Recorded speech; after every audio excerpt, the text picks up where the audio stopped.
Hey there, everybody, PTPop here, leading you out of the rabbit hole, one grain of truth at a time. And on today's show, I'm joined by Mark Devlin, a UK-based DJ, music journalist, and author who spent years pulling back the curtain on the darker side of the music industry. After a major awakening in 2010, Mark began exposing how pop culture is used as a tool for mass manipulation. Imagine that. He's the author of the Musical Truth series and his latest book, which I have right here. That's a great book. No One's Dad's the Plumber. I love this. I didn't get all the way through it, Mark. I apologize. Got about 110 pages into it. But No One's Dad's a Plumber dives into the elite connections behind today's biggest stars. Get ready. I'm going in for a deep dive with Mark into fame, control, and the hidden forces shaping modern music. I thought we would do now. I've got your book here, and I apologize. I got only into chapter 7. Okay. I see lots of post-it notes there. Yeah, I did lots of notes, and it's a fascinating book. It's an awesome book. And because of Mike Williams, I found out about you. And I think you've been on Mike's show, right? I have, yeah. And Mike's been on mine a few times. Yeah. I've always been kind of suspicious of things in entertainment, even when I was a little kid. But when did you first have your awakening? When you had suspicions about the world of entertainment? Because I know you're a DJ, you're an author, and so you've had some inside connections with it, just like I have. Yeah, well, you might say I was a slow learner because it took me until around about 2008 to properly start paying attention to the real dynamics of what's happening in this world and who controls things.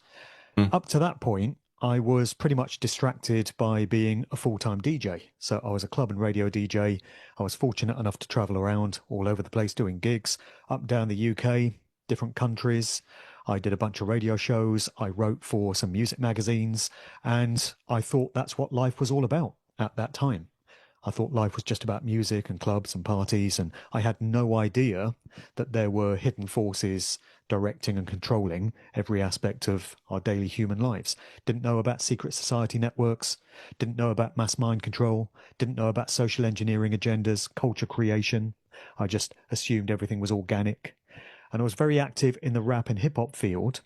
And I just assumed that rappers like Jay-Z and Notorious B.I.G., Biggie Smalls, had got there through skill and hard work. And I didn't realize at that time that that's not how it works. The only way you get to those kind of positions is if you're hand selected for those roles by those parties that can make this sort of thing happen. But I did discover all this eventually. And it was a bitter pill to swallow, as it is for all of us when we come to realize that the world is not what we thought it was.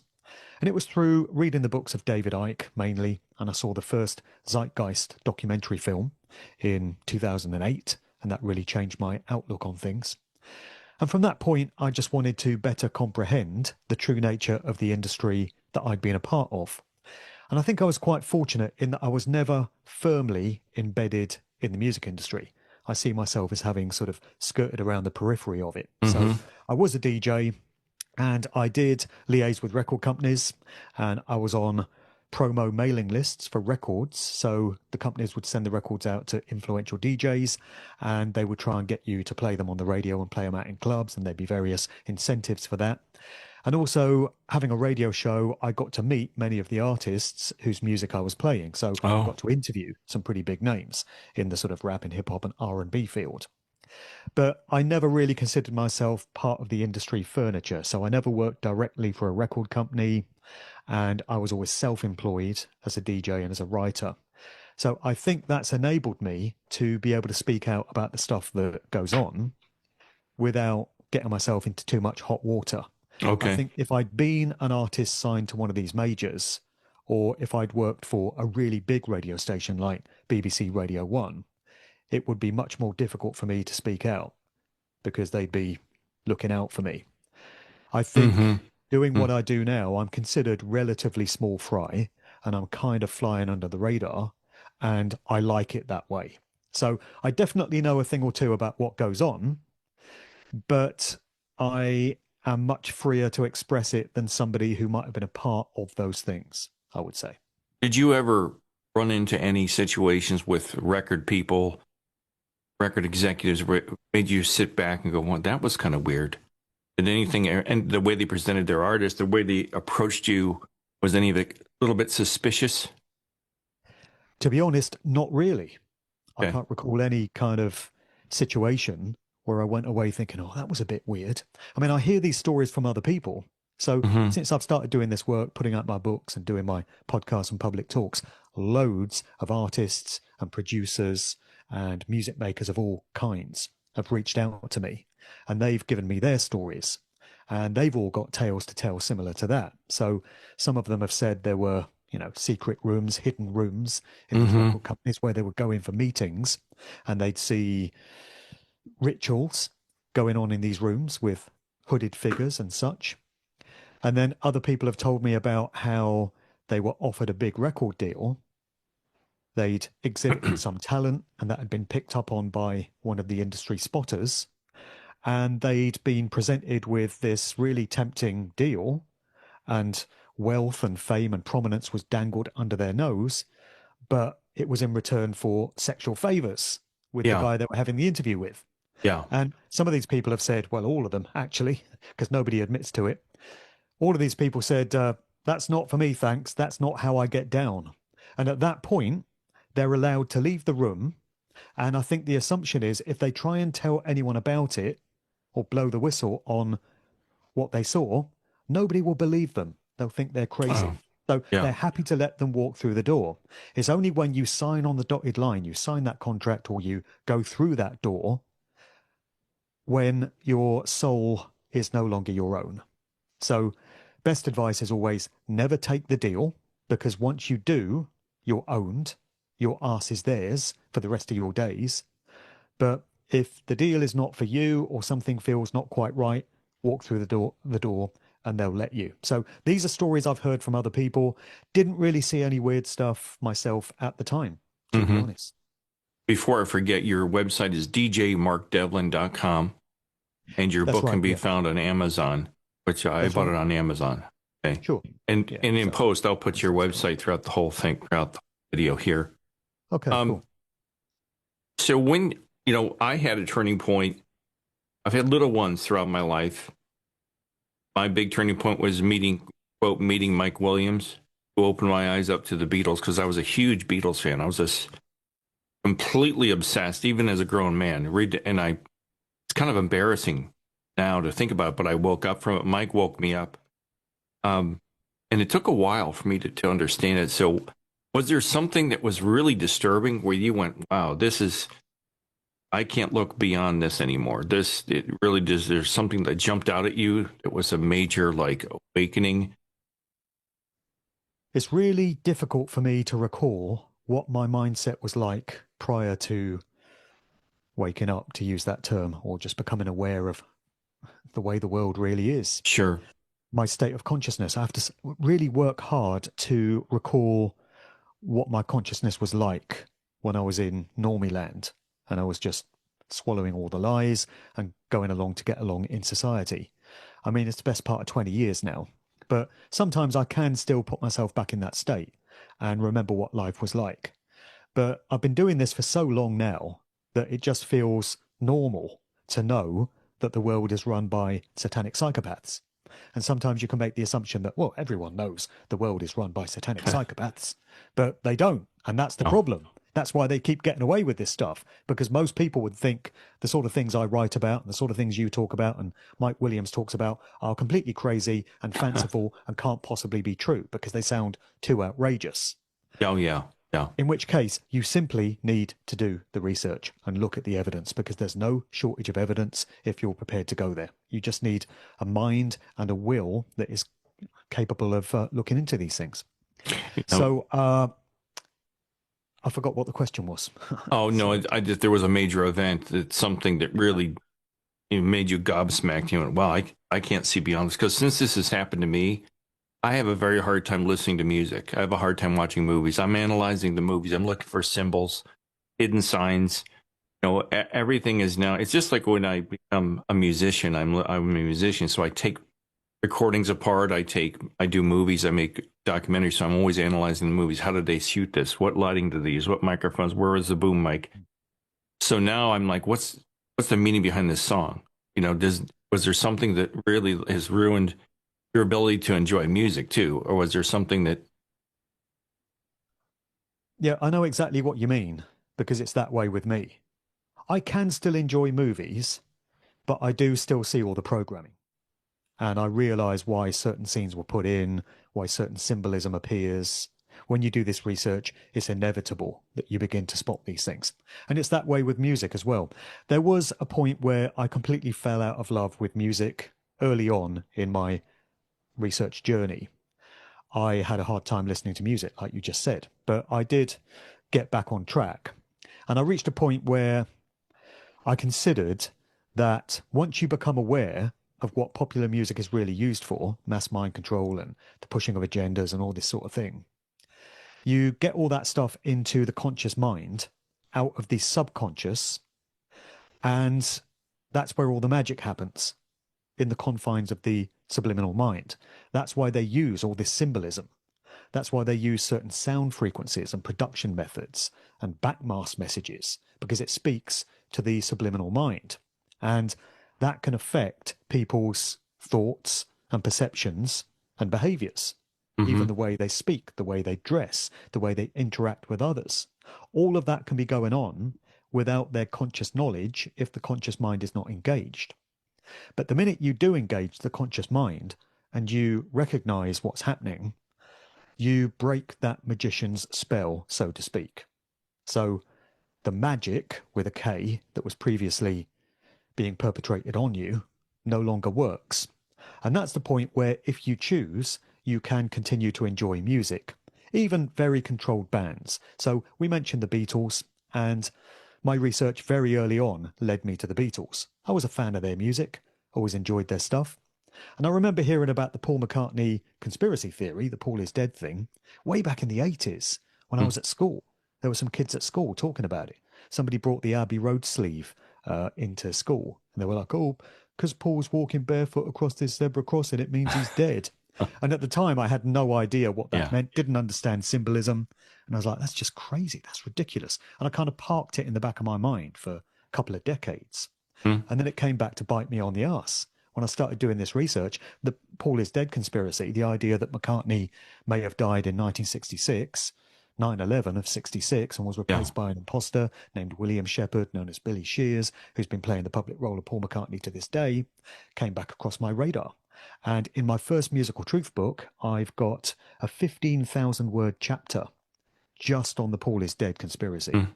and two extra chapters on the Beatles. So that was the dominant subject area for me at that time. And it just swallowed up hours and hours of my time. Not as many hours as Mike Williams, but a fair few.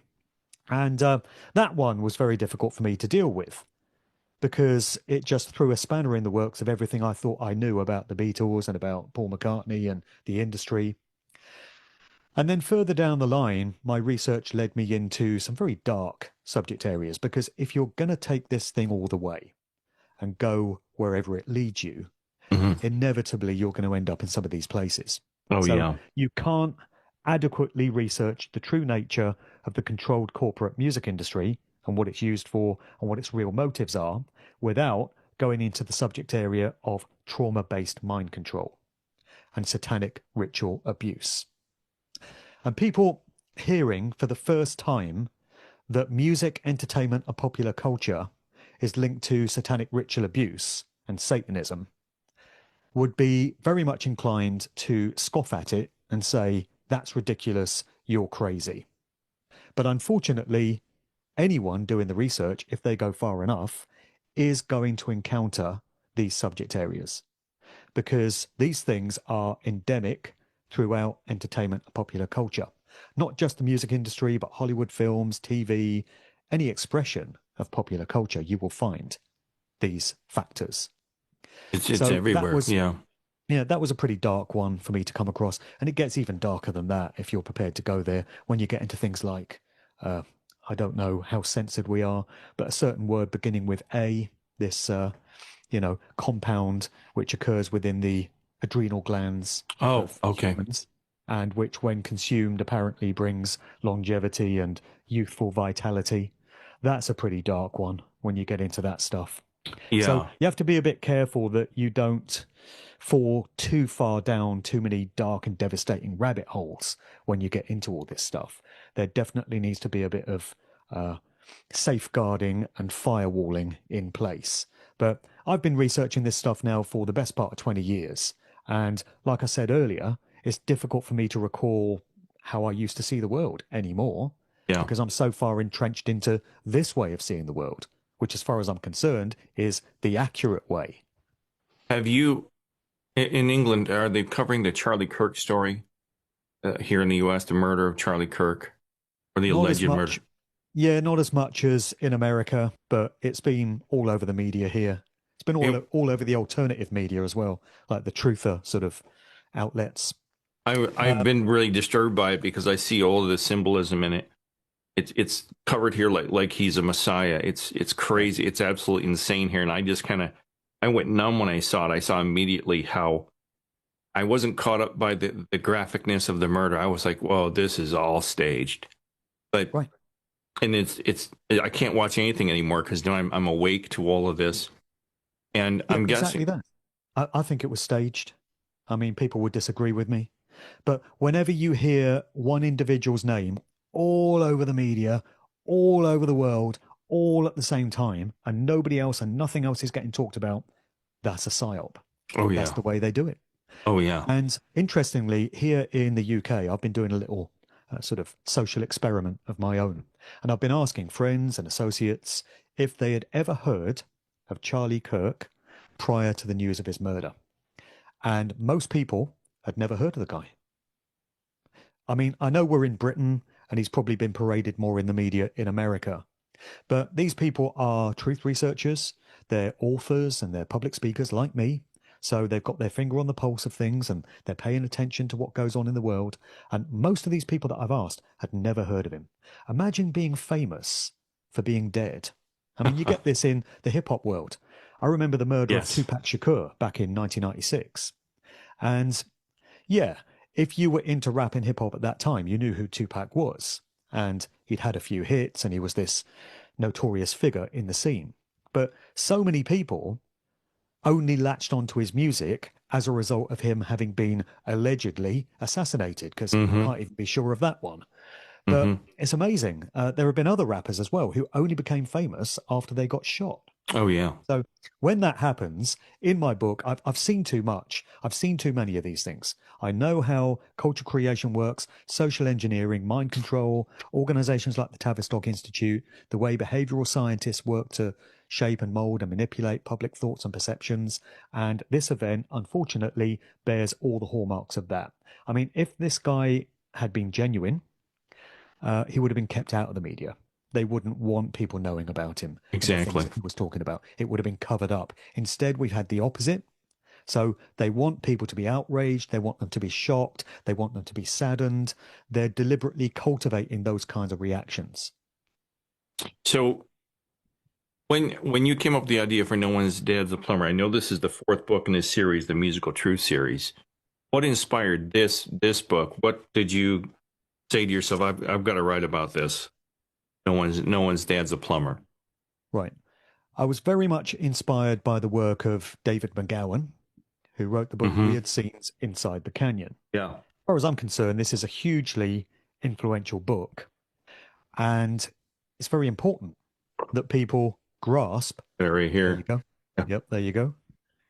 Well thumbed through by the looks of it. Yeah.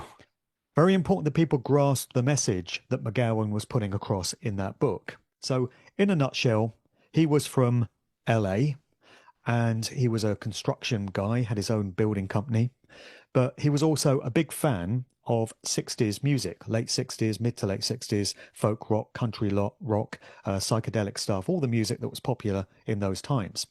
And the story is that Dave went away on vacation one time and he had a book about Laurel Canyon by another author, and he was reading it on holiday. And in the book, the author made mention of a covert military research facility known as Lookout Mountain, which was located in the midst of Laurel Canyon. And Dave was aware that so many of the bands that were influential in the mid to late 1960s, that counterculture era, they shaped and molded the musical landscape of those times, emanated from Laurel Canyon or were drawn magnet-like for some reason to that neighborhood. And he thought, well, this is curious. I need to dig into this a bit when I get back off holiday. So he did that, and he started looking into the backgrounds, the family backgrounds of these prominent musicians. And what he found, as detailed in that book, was that without exception, I used to say almost without exception, but there are no exceptions, the fathers of these prominent music makers who changed the culture of those times had direct connections into the military or expressions of military intelligence or government departments. And he thought to himself, well, this is a strange thing, because prior to doing this research, I would have expected that the fathers of band members would have had regular working class jobs, like a builder or a plumber. But you don't find that. And these military roles weren't kind of low-ranking foot soldier, rank and file staff. These were senior generals, admirals, lieutenant colonels, very high-ranking in the military. And Dave, unfortunately, passed away the year after putting out that book. So the book was based on a series of web articles that he'd collated. And he brought the book out in 2014. I interviewed him for my Good Vibrations podcast in 2014. Oh, good. Because I didn't discover him until after you had passed away, and I didn't know he had gone. I wanted to interview him too. I've got a show that I did with him from 2014. And then he died in 2015 on the 22nd of November, the anniversary of the Kennedy assassination. Yeah. 22 plus 11 is 33. 33 is a major calling card of Freemasons and other occult secret societies. You think they had him killed? I have to reserve my suspicions. Okay. Yeah. I think his family made the statement that he had cancer and, there's nothing suspicious in it. But again, I've seen a thing or two, and of all dates to have passed away on, it's a 33 date, which is occult signaling. Yeah. So he passed away of a fast-acting form of turbo cancer, reportedly. So that was him removed at the end of 2015. And I was very influenced by his book, and it caused me to want to do a bit of digging into some other genres. So I took it beyond just the 60s counterculture and started looking into punk, new wave, heavy metal, the new romantic scene, synth pop, dance music, hip hop. And what I found was that same dynamic gets repeated in so many of these other genres. I'm not saying that literally everyone's dad is from the military, because you can find some working class jobs. But there's such a high incidence of family connections, not necessarily just the fathers. It could be grandfathers, uncles, ancestors who have these connections into expressions of the establishment. That is definitely a trend. And that's what coloured the title of this book, No One's Dad's a Plumber. I wanted it to be a bit witty and a bit memorable and a bit of a conversation starter. So I'm not saying literally no one's dad's a plumber, but I think the title makes the point that you don't find as many plumbers, builders, lorry drivers as you might have expected to. But if you're looking to find governors and lord mayors and politicians, you'll find a whole load of those. And what are some examples of artists, famous artists you found who have connections to the military or military intelligence? One story that I love is that of the Copeland family. So Stuart Copeland was the drummer with the group The Police, and he had two brothers, Ian Copeland and Miles Copeland Jr. And they were all the sons of Miles Axe Copeland, who was a CIA career spy. And he was legendary within intelligence circles. All three of his sons were born in Beirut, which is a major CIA stronghold, and they were all put to use in the music industry. So between them, they ran record labels, they ran an artist booking company, artist management company. They had a show on MTV where they would only showcase acts signed to their own roster. And they had their own house band called The Police. And they were called The Police, with Stuart Copeland put in as the drummer, because their job was to police all the other artists that came through that genre. So in Musical Truth Volume 2, I've got a whole chapter on the punk and new wave scene in both Britain and America. And it becomes clear that the Copelands were gatekeepers for that scene. So that whole genre was highly controlled. And the powers that be wanted that music out there at that time because it fulfilled agendas that suited them at that time. This is why they keep rebooting the music scene every few years. They come out with these new styles and these new scenes and these new fads and trends and movements because it suits them to have this stuff being put out there at that time. And then after a few years, every fad or trend kind of fizzles out and dissipates and becomes replaced by something else. But with 70s and early 80s punk and new wave, it was very much the domain of the Copelands. So they were basically a CIA family, and the Police were a CIA band. And they had such an influence over that whole scene. And there are many other examples. I've got Peter Gabriel's ancestry from Genesis. And one of his ancestors, I think it was his grandfather, was the one-time Lord Mayor of London. And Chris Martin from Coldplay, his uncle, I think it was, or may have been his grandfather, was once the Lord Mayor of Exeter in Devon. So this is the sort of thing you just keep finding time and time again. Chris de Burgh, the Lady in Red singer, he's got links into royalty. And good friend of mine, Dom Waterson, who does a podcast called Sheep Farm Studios with his brother Chris. They do a weekly show. I'm doing an event with them in London this weekend. Dom really digs into ancestry of these famous people. And he finds that so often they are descended from nobility, royalty, English kings. He's done John Lennon's ancestry, and he's found out that Lennon was descended from Welsh kings. Oh, I didn't know that.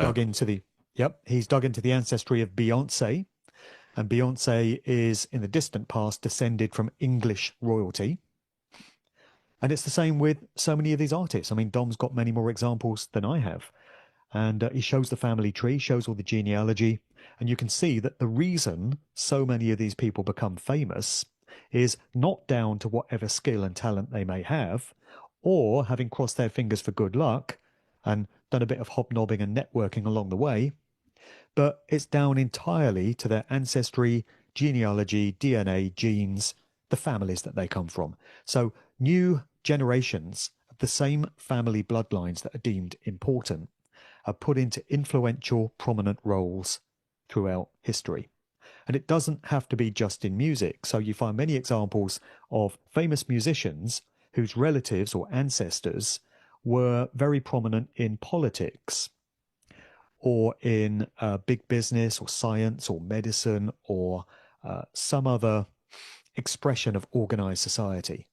So it seems these people are handpicked for these roles, and they might take someone from a particular family bloodline and say, we're going to make you a prominent politician.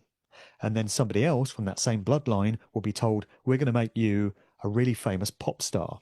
And so these careers are facilitated for them. And people have a really hard time with that, particularly when you touch on their favorite band. I get this all the time. People say to me, yeah, I can see what you're saying, Mark. And, it makes sense that this dynamic is in place, but it doesn't apply to my favorite band. No. They got there under their own steam. Or my favorite singer, no, he stayed outside of all of that. Unfortunately, a general rule of thumb is that if someone is famous and they're a household name and you've heard of them, if you went out there in the street and stopped 10 people and said, have you heard of this person? And you get a 10 out of 10, then they've been placed there. Because we have a control system which is psychopathic and it's satanic. And also, it's very clever. It's very smart. They've got their act together. They've got their game on lock. They're very efficient. They've got every aspect of our lives completely under domination. The idea that they could have done all that, but when it comes to music, this group here or this singer here just sort of slipped through the net, and found his own way in and nobody noticed. And he went on to fill out stadiums and sell millions of albums and nobody noticed that he'd gone his own way and didn't go through official routes is ridiculous. And again, I know people get upset when you mention certain names because they may have enjoyed their music, but it is what it is. The evidence speaks for itself. And I think it's actually quite naive for somebody to say, yes, I see it in 99% of cases, but not with my favorite artist.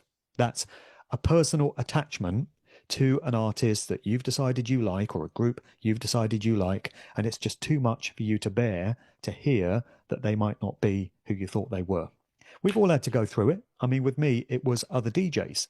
So early days in my career, I used to look up to certain other DJs, radio DJs, club DJs. I now realize these people are not who I thought they were, and they didn't get there under their own steam, just through good luck and hard work. They were placed there, or they were given a helping hand up the ladder, let's say, early on. And I've had to let go of my attachment to these people. And it's been hard. It's been painful because they used to be so inspirational for me. But we all have to go through it if we're going to go all the way, if we really want the truth of the matter. Well, I've known men and women my whole life that are musicians. Some extremely talented, far, far more talented than me, got close becoming famous. But for some reason, they got overlooked by the record company. I had two friends. And I always thought, that's kind of weird. How did this guy get overlooked? But somebody else who isn't as good looking or isn't as talented or doesn't have as much charisma somehow is now a household name. And I think that explains it. And when you think about after the Beatles, I did an analysis of guitar sales prior to the British invasion, then guitar sales after. And it increased exponentially. Drums, bass, guitars, keyboards. Everybody thought they're going to be a rock star. So think of all the millions of people around the world that thought that, well, if the Beatles could do it or Stones could do it, I can do it. But we've all been fooling ourselves for 60 years now, thinking we're going to become the next, whatever it happens to be, author, musician, actor, whatever. Do you agree with that? If people think that famous individuals get their roles through pure talent alone, and that's all it comes down to, please explain to me how Madonna has been a film actress. Madonna is the worst actress in the world. She can't act. But it hasn't stopped her getting film roles. Why? Because she's someone that the system has wanted to promote. In my view, she's a slightly better singer than she is an actress, but she's still not the best singer in the world. We all know better singers than Madonna. We probably personally know friends that can sing better than Madonna. Yeah. But the point is, she's from one of these important bloodline families, and you're not. And that's why she's there and you're here. What are her connections to? What's her bloodline? Do you know off the top of your head? Oh, well, hers doesn't disappoint at all. So all the links come from her French-Canadian mother, whose name was Madonna Louise Fortin. So she took her first two names. And her father was named Tony Ciccone. So she became Madonna Louise Ciccone. And Tony worked for Chrysler in the military tank division. So that was his job.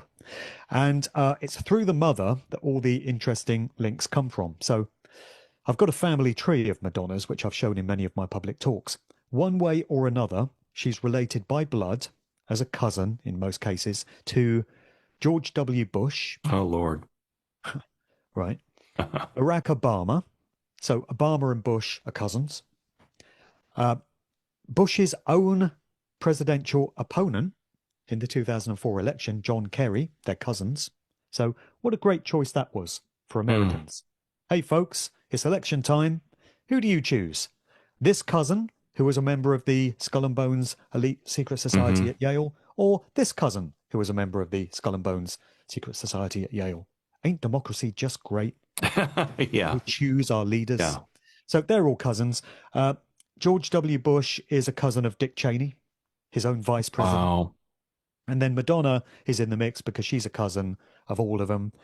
She's also related to Tom Hanks and Brad Pitt. So that's why they're famous actors. Also in the mix is Celine Dion. She's a cousin of Madonna. Lady Gaga is a cousin of Madonna. Ellen DeGeneres, the chat show host, is a cousin of Madonna. All roads go through Madonna. Right. Justin Bieber is a cousin of Madonna. Justin Trudeau is a cousin of Madonna.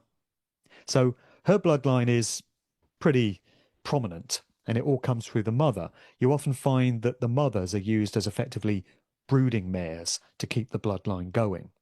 So you find some really interesting stuff. So Yoko Ono's mother, for example, was related to the one-time emperor of Japan. Yes, I read that in So, your book. right, yeah. So Yoko is descended from Japanese royalty. And we find this so often with the mother's bloodline. Marianne Faithfull, who passed away earlier this year, was very prominent in the 60s as a singer and actress. She was an associate of the Rolling Stones.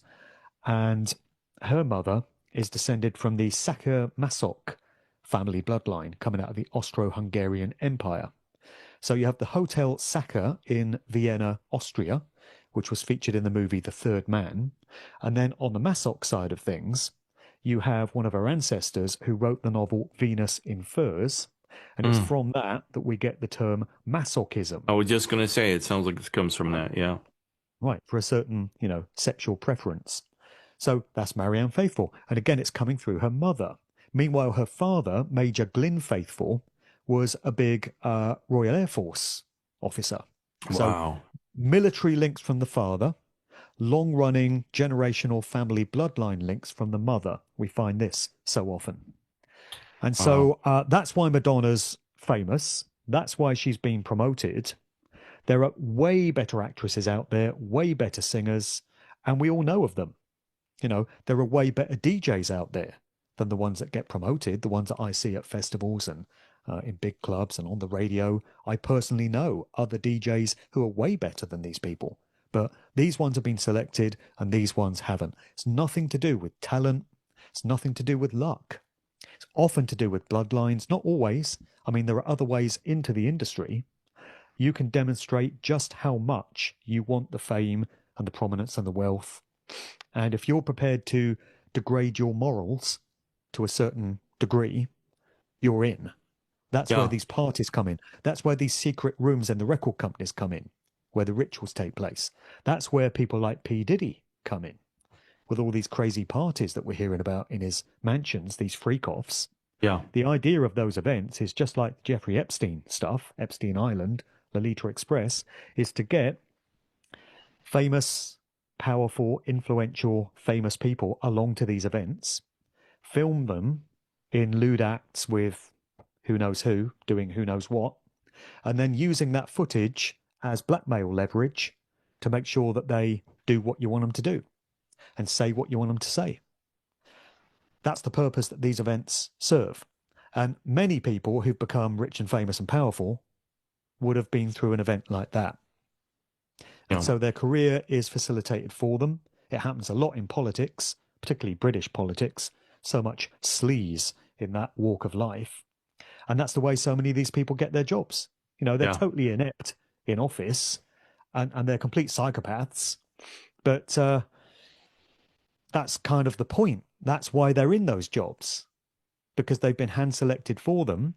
And somewhere on a dusty shelf will be a tape with their name on it, which is being kept just in case it might one day be needed.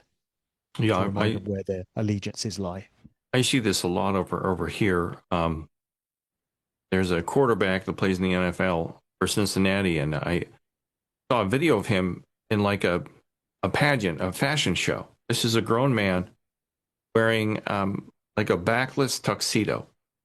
It almost looked like a dress.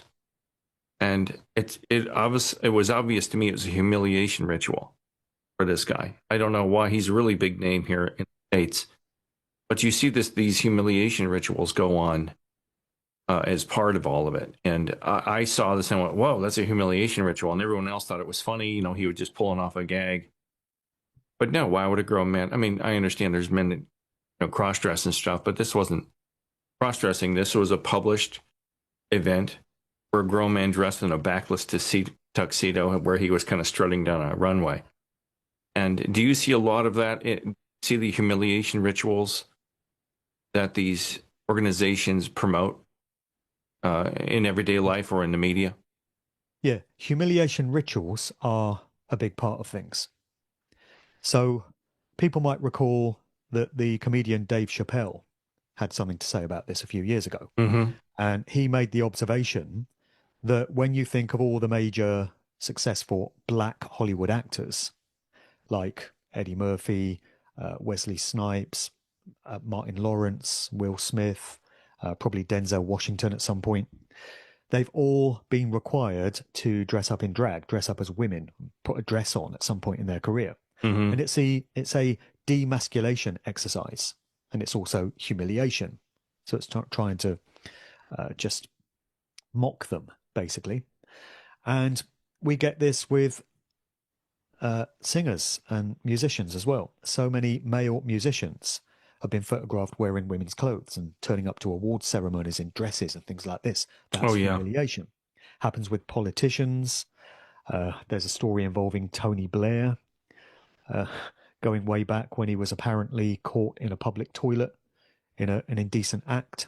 And the Hmm. case went to court, and this is before he became leader of the Labour Party here in Britain in 1997. Case went to court, but he was allowed to appear in court under his middle names of Charles Linton. So they kept the name Tony Oh. Blair off the public record and out of the media, and an Hmm. individual named Charles Linton appeared in court accused of this lewd act. But Wow. what's that all about? That has something to say about Tony Blair's upbringing. This is another thing that Sheep Farm have dug into, some of the public school situations that many of these famous people, particularly politicians, find themselves in. So you have the public school network. Uh, Here in the UK, we use the term public school to mean the opposite, basically. So it's not a school that's open to anyone. It basically means private school. This Hmm. is one that you pay for. It's very expensive, and it keeps the riffraff out. It makes sure that just the elites get in there. And these places are breeding grounds for future psychopaths. This is where all the politicians come from, and the business leaders and such. And there are absolute horror stories about the sort of stuff that goes on in these places. You know, straight abuse, straight trauma at the hands of prefects, senior students, but also at the hands of tutors and headmasters. You know, there's canings and whippings and stuff like that, but there's also sexual abuse that goes on. And so these people get turned out of these public schools, and then they go on to somewhere like Oxford and Cambridge University, which is where the so-called elites get their education here in England. And there'll be more of the same going on there. And by the time they enter the world of work in whatever profession they've been slotted into, they've already undergone pain and trauma and, this abuse. And they carry that with them. So that's the way they produce new generations of these people that they want to put into these influential roles. How do you see in the current media situation with digital streaming? How is the same manipulation? How are the elite using the current way of streaming and the internet? How are they using that to control people, manipulate their minds? I think you covered that a little bit. Yeah, I mean, they update and reboot their methods every so often. And clearly, there's a lot more that can be achieved through digital electronic ways of doing things, particularly since the advent of the internet, Oh yeah. than would have gone on previously. So I've carried the story in my first book of a practice which apparently used to take place routinely within American record labels, and probably the same in Britain as well and around the world. And this is based on the testimonies of a guy who was known as John Todd, and his real name appears to have been Lance Collins. So he's from one of these important bloodline families. The Collins family is one of these names that keeps coming up, so-called Illuminati family. And sure enough, he was given a role in the American record industry, and he worked for various record labels and promotions companies. But he decided to break free of all of that, and he became a born-again Christian. And in the 1970s, he recorded a series of testimonials talking about some of the stuff that he'd experienced in the industry. And using a meeting with David Crosby of Crosby, Stills, Nash and Young and the Byrds as an anecdote to make the point, he spoke about this regular practice that he used to see all the time, where the master recording, the master tape of a new album that the record labels wanted to put out into the public in the form of a vinyl album back in those days, analog technology, would get brought into this special room And they would bring in a coven of witches to perform a ceremony, a ritual, and place a dark curse on that master tape recording. The idea being that every copy that is then made of that master tape in the form of an album is going to go into people's homes, and it's going to carry some of that energy with it, because energy, frequency, and vibration is everywhere and makes up everything. So that's what was getting done in the 1970s, according to this guy whose evidence we have to go on. And that was in the analog era.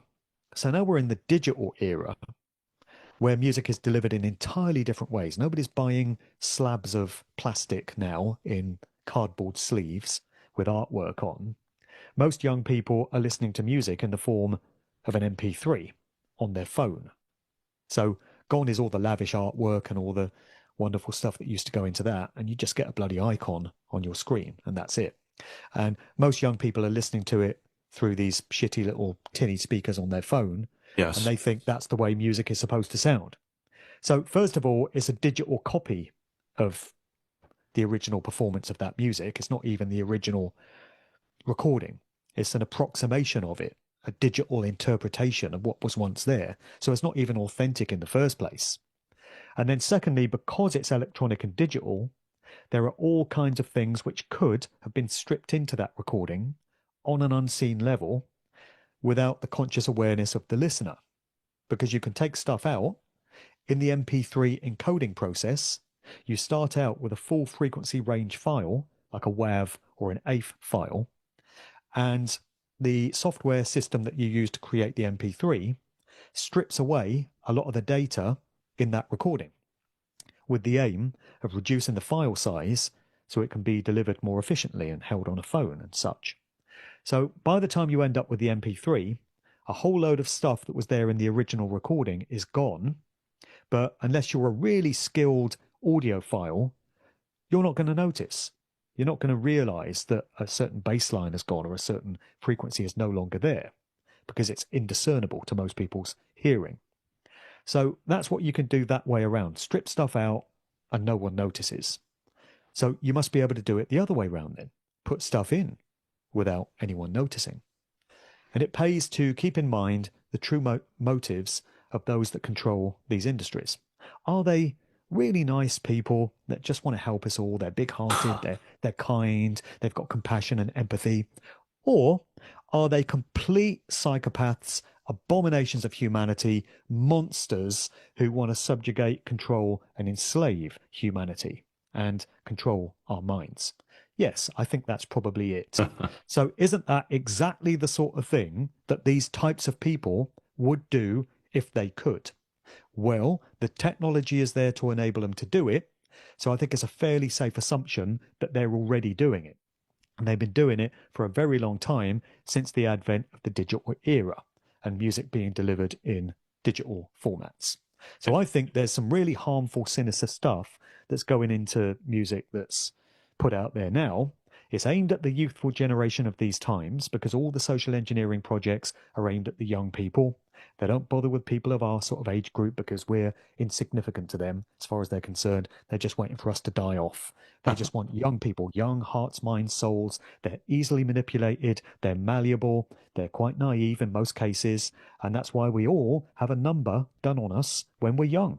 I certainly did. I was fooled. I was mugged off. I was duped. I know better now, but I didn't know better at the time. It's young people thereafter, and the methods, the ways in which music is delivered to these young people, the platforms that are used, streaming being a good example, is how the job gets done in these times. You had mentioned them putting information into the digital MP3s. I've always wondered, I don't know if you know about this, if there's hidden frequencies that are like dog whistles to the human ear and mind. It puts a human in a trance, because and I can only refer to the Beatles. I look at the Beatlemania, the hysteria of those girls when the Beatles were touring. Like, what's causing this? And what is causing this? This music, some of their music wasn't that good. When you step away from it, you go, that's not really a great song. So do you think there's something that they're mixing into everything, that like a frequency that puts the brain in trance or anything like that? It definitely would not surprise me to discover that's the case. The Beatles definitely tried to push the envelope in terms of sonic manipulation, or certainly in the second part of their career, because Mm. I see them as a group of two halves, two very distinct halves. And Mike Williams has made this observation as well. So when they first started out, they were very clean cut and they were very likable, friendly chappies, making these nice boy meets girl love songs, dressing in suits. But by the time you get to 1966, everything started to change. You got the song Tomorrow Never Knows, which is based on Timothy Leary's interpretation of the Tibetan Book of the Dead. So it's Eastern mysticism starting to creep in, and it's very trippy, very psychedelic, and it's paving the way for what was coming the next year, the Summer of Love, 1967, psychedelic counterculture. It was known to be coming because it was social engineers who created that scene. And the social engineers were working in cahoots with all the Hollywood film studios at the time, which is why all the movies started to change, and all the major record labels, which is why the music started to change. And so many bands adopted that psychedelic style. It wasn't just the Beatles, Hmm. the Rolling Stones went down that route with their album, Their Satanic Majesty's Request. And then you had Yes. new bands coming on the scene here in Britain, like the Pink Floyd, the forerunners to the Pink Floyd, most people know, Dark Side of the Moon and such. When Pink Floyd first started out with their frontman Sid Barrett, they were putting out very trippy, kind of LSD laden psychedelic stuff. And that's the way the whole of culture went in 1967. And the Beatles were very prominent in leading that charge. And then after 1966, I mean, this is one for all these people that scoff at the idea that Paul McCartney was replaced in 1966. They say, oh, that's ridiculous. Well, why is it then that the Beatles stopped touring at the end of August 1966? With their concert in Candlestick Park, San Francisco. They only did one more gig after that, which was on the rooftop at Abbey Road in January 1969. They completely stopped touring. They toured non-stop from 1963 to 66, then just stopped. And then they became a studio band. And they were all about pushing the boundaries in terms of what could be achieved through sonics. And a lot of this was done at the hands of Sir George Martin, the so-called fifth Beatle, their famous producer. And prior to becoming the in-house producer for EMI Studios, George Martin had worked at the BBC, there's a red flag, Radiophonic Workshop. And this was a place which was concerned with testing out what could be achieved through the manipulation of sound. They were responsible for the very distinctive theme tune to the TV show Doctor Who, which first came along in 1963, with the use of an oscillator and all these strange, eerie kind of sounds. So George Martin was working at the BBC Radiophonic Workshop at that time, and he put out a record actually under the pseudonym of Ray Cathode. Quite Beatlesy as it goes. Cathode. And so George Martin was learning his craft at the BBC Radiophonic Workshop. So the BBC is linked to British military intelligence, MI5, MI6. They're in bed with the Tavistock Institute, which is one of the major social engineering think tanks in London, with their psyops exported all around the world, coming soon to a city near you. And so don't trust anything or anyone that comes out of the BBC. Well, George Martin did. And then he became the producer for the Beatles. And reportedly, they were putting all kinds of subliminals into their recordings. They were quite open about some of them. They spoke about it in interviews. John Lennon once commented, oh, yeah, sure, we were putting subliminal messages in our songs all the time. And there's backmask messages. Many of them are said to pertain to the replacement of McCartney. These little clues that were placed in the form of backwards messages, which cannot be discerned by the conscious mind, but the subconscious mind has no problem absorbing it and making sense of it, because messages do not need to be delivered in a left to right, front to back linear fashion in order to make sense to the subliminal mind. It just soaks up everything like a sponge, and unless what it's absorbed is brought through to the conscious mind, it can manifest itself in all kinds of ways. It's where dreams come from, what we've absorbed through our subliminal, subconscious minds, and it can often drive our behaviors and our thought patterns and our value systems, unless we're consciously aware of what's being done, which is why it's so important that people get wise to the methods and the tactics that have been weaponized against all of us, so that, again, that magic spell can be broken. And then you can continue to enjoy music and movies if you choose, because I don't know about you or anyone else, but I think the world would be a pretty bleak place. Well, it already is, but even bleaker if we didn't have music and movies and distractions like that. I mean, I need them in my life. I do a lot of work. I consider and reflect upon big questions in life a lot. I do a lot of contemplating. And every now and again, I just need to switch off from all of that. I need a release valve. I just need to chill out, sure. relax. And I do that sometimes with music, and I do it sometimes with watching movies. And I like to think that I'm not getting programmed by those things as much as somebody who has not studied these subject areas and doesn't know how mind control works and how the placing of messages aimed at the subconscious mind work. Mm-hmm. So the message is you can still enjoy popular culture if you want to, but it definitely pays to be streetwise and savvy to what's being done to us. How do you respond to people who dismiss these ideas as conspiracy theories? Yeah, you hear this all the time. You really touch a nerve when it comes to talking about people's favorite bands or music or films. So it's a double-edged sword, because I think I have a much easier job than a lot of other people that are trying to blow the whistle on other aspects of what's being done to us. So I do a lot of conferences, and often there'll be 12, 15 speakers. I'm one of them, and I'm talking about the weaponization of music and popular culture. And then somebody else will be talking about geopolitical affairs. Somebody else might be talking about the banking, financial scam, and how money is all illusory and it's all a big con. Somebody else might be talking about personal sovereignty and the birth certificate fraud and things of this nature. Somebody else will be talking about natural health and medicine. Somebody else will be talking about, I don't know, maybe wars, foreign affairs and things like that. And a lot of these subjects, I think, many people find quite dusty and boring, and they're not sexy, they're not exciting, they're a bit of a turn off. But everyone wants to hear about the true nature of the music industry, in my experience.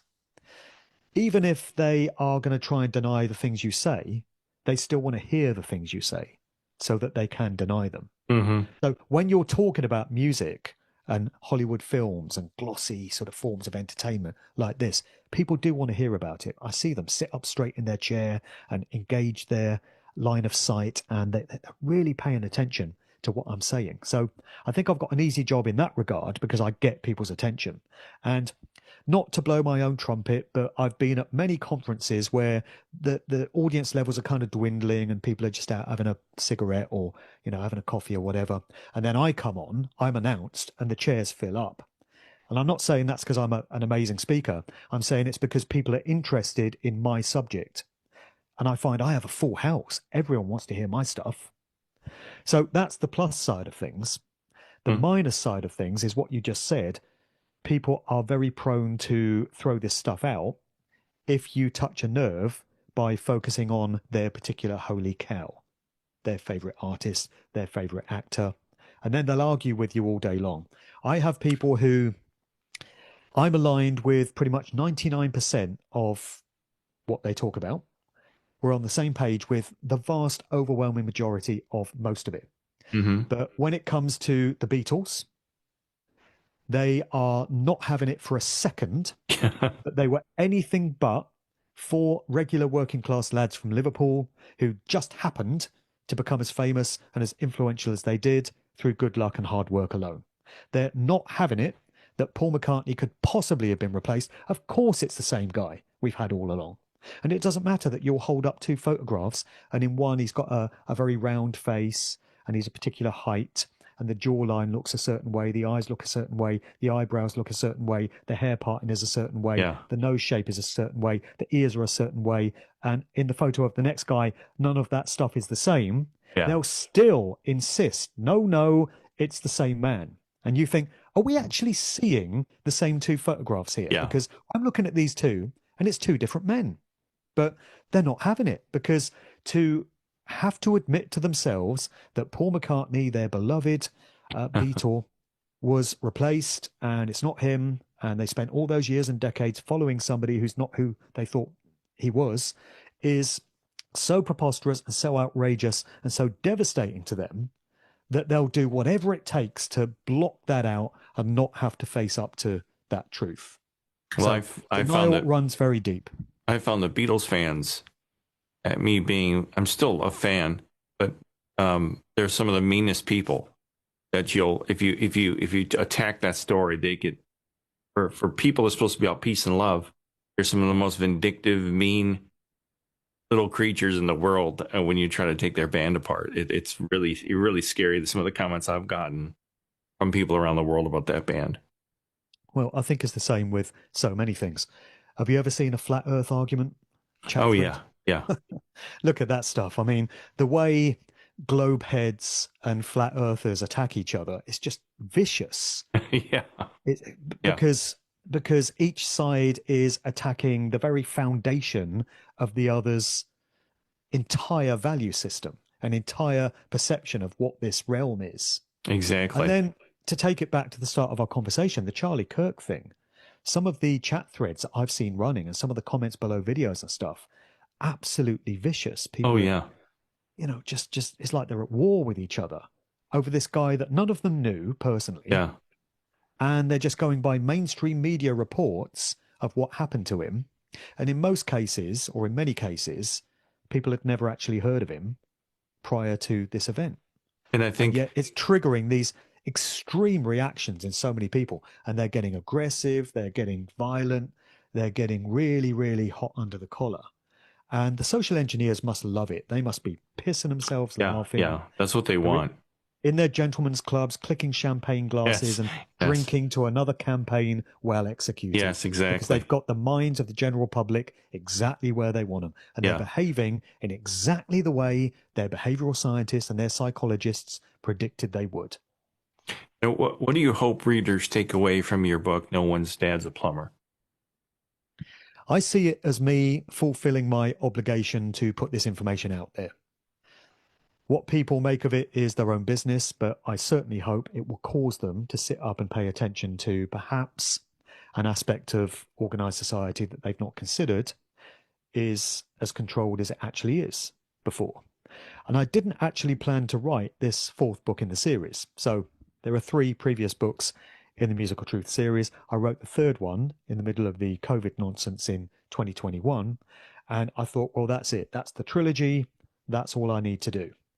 But because by that point I'd become the go-to guy for information of this nature, I was getting emails literally every day from people saying, oh, Mark, have you seen this? You've got to look into this band. Look at this symbolism in this video. Look at this stage show. Look at what went on here. Look at who this guy's dad was.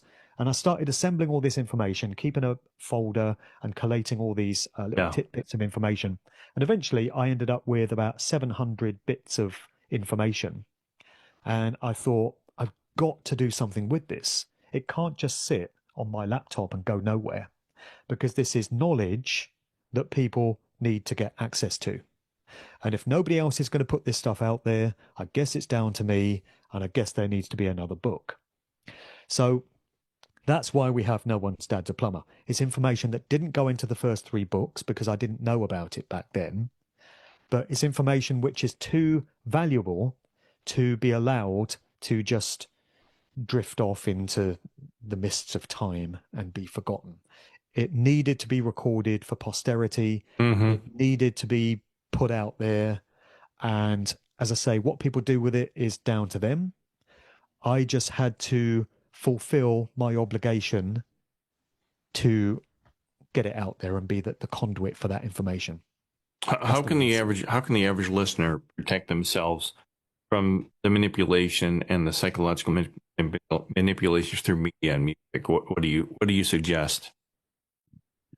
Well, I generally suggest what I mentioned earlier, which is getting yourself up to speed with the methods that they use, getting familiar with symbolism and how that works, getting familiar with predictive programming messages, with cultural conditioning through social engineering. And once you get a familiarity with the sort of methods that are used, you start to see them everywhere. Like you said earlier, you can watch a film and a scene comes on or a character comes on. You think, I know why they inserted that in there, because it's to push this message or to accelerate this agenda. And it becomes so easy to spot when you just break that spell and get the conscious mind operational. And the more people we have doing that, the less the old tricks are going to work anymore. And if the old tricks that they've relied on for decades, if not centuries, aren't working the way they used to, we could really find ourselves going somewhere societally in terms of consciousness. The mind control has to go, and the social conditioning through entertainment and popular culture has to go. And it's only awareness of the ways in which it gets done which is going to achieve that. Yeah. So I'm making my little contribution with my books and my talks and my podcasts. It's my hope that many, many more people out there, we need hundreds of thousands, if not millions of people communicating this information. And not everyone is cut out to be a podcaster. I get that. Not everyone wants to go on YouTube or Sure. these other platforms. Not everyone can write a book. It's just not part of their skill set. Not everyone is confident getting up on a stage and addressing an audience, but everyone can do something. Even if it's a conversation with a family member, a particularly stubborn family member, maybe a Paul McCartney fan, who's just not having it. Just keep hammering away at that person. Keep presenting them with the information, with the evidence, work away at them. One day they might come round, and then they'll speak to the people they know, their friends, and they'll say, I used to completely deny this idea and completely reject it, but guess what? This is how I now see it, and this is why. This is the evidence. And the information then grows exponentially like that. It starts to snowball. So we need more conversations around the water cooler at work about this sort of thing, more conversations in the pub, more conversations among friends and family members. See, that's something I don't think I'm very good at. I'm not really good at sitting down in a pub with an individual and having a conversation and trying to convince them. I think I'm better at doing that with large audiences, just putting the information out to large numbers of people at a time. But others out there are much better at engaging individually, directly with one other person or a small group of other people. And so conversations of that nature need to be happening everywhere.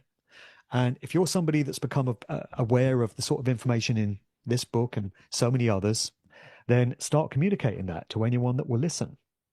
And that's the only way I see that things are ever going to change, because it all starts with awareness. There can't be any change of the nature we want to see in so many areas of our lives if the awareness of the problem that's there in the first place is not recognized. That's where it has to start. That's excellent. And I've noticed myself that music is everywhere. Like here in the States, if you're pumping your gas, there's music blaring out of the gas pump. So one day I'm pumping gas and I started feeling sad. I'm like, oh, why am I feeling sad? I was fine a second ago. And here, there's a song by Journey or something from my high school days. This damn song, it's in a minor key, sad. And I thought, well, it's this music. Why do we have to have music in the restaurants, in the bathrooms? It's everywhere now. And so I think if you're aware of what's going on in your surroundings, where you are, and pay attention to your emotions, and you think, well, what's triggering this word emotion? 9 times out of 10 for me, it's the music. I can't listen to music much anymore. It just really messes with my head and sends me to places. So right, well, that's a big part of it as well, and that's why music has been weaponized, because it's been recognized just how powerful it is. Oh yeah, it's a medium that can transport you back to a point in your life with such vivid clarity that it's as if you're living there in that moment. It is for me. Oh yeah. I can hear a song from 1986 from my college days, and I can remember who my friends were at the time, what girl I fancied at the time, what music was on the radio at the time, what I was doing, how I looked, what I wore, where I used to go, what my car was, all that stuff, just from hearing a snippet of a song from that time. Very, very powerful. And so that's why it's been weaponized. It's been recognized how powerful a weapon it can be. And it can be quite a dangerous weapon if our consciousness is not engaged. And so it needs to be. Exactly. Well, the book is No One's Dad's a Plumber. I urge all of you who are listening, get this. It's a great book. Mark, it's been great talking to you. And so if you got another book coming out, let me know. Do you have anything you want to promote or tell the people about where you're going to be appearing or anything like that?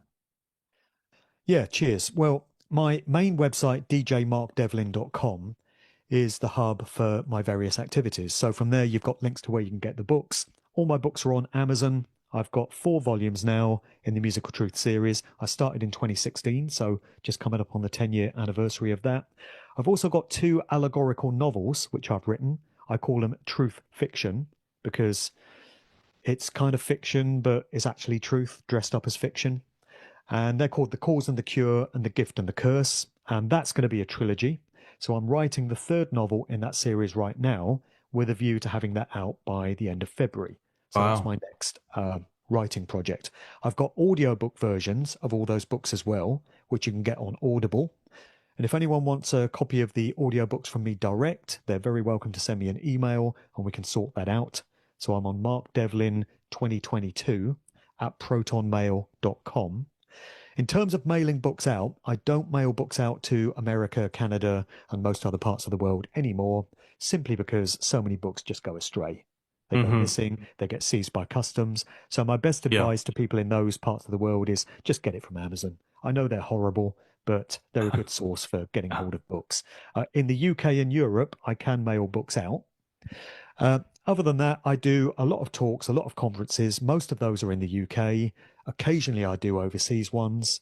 But details of all my various activities and also my podcasts. I've got a conversation-based podcast called Good Vibrations, and I've got a conscious music message podcast, which is where I showcase music makers who've really got something to say and have gone the independent route. They're completely unplugged from the industry, which means they're free to express themselves exactly as they see fit. And there's some great music out there of this nature in all kinds of genres, from rap to dance music to rock. And I showcase all of that in The Sound of Freedom. So that archive is on Mixcloud, mixcloud.com.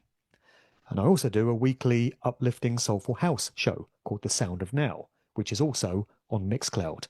But the link to all of those is on djmarkdevlin.com. Boy, you are busy. That is awesome. Well, it's been awesome. It's all I have left in life, mate.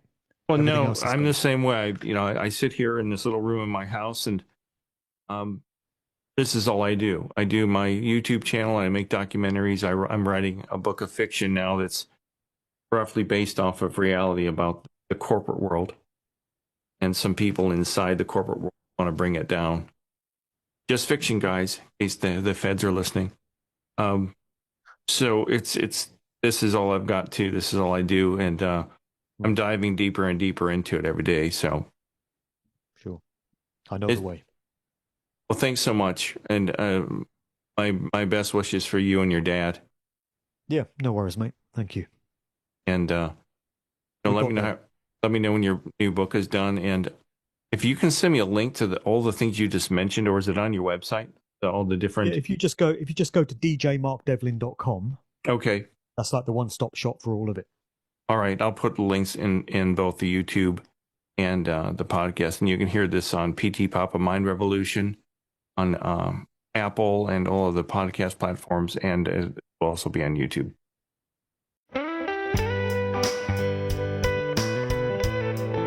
Well, Mark, thanks so much for being on my show today. I really appreciate it. And your book is fascinating. This is Mark's book, No One's Dad's a Plumber. You can buy this on Amazon. That's where I got my copy. And that basically wraps up my conversation with Mark today, Mark Devlin. And basically had a deep, thought-provoking look into the hidden mechanics of the music industry and pop culture at large. If this episode resonated with you, please be sure to check out his latest book, No One's Dad's a Plumber. The link is in the description below, and you can learn more about Mark's work at djmarkdevlin.com. And the older I get, the more I think I know, and I'm seeing how our culture is heavily influenced by hidden meanings and much.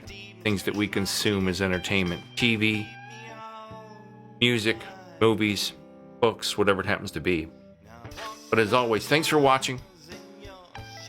Thanks for listening. And if you like this episode, give me the thumbs up, punch the subscribe button, and leave a comment below with your thoughts. What do you think about this? What have you seen in culture that is you think is subliminally influencing you or overtly? So until next time, stay curious, stay awake, keep questioning the narrative. See y'all later. Hasta la vista, baby.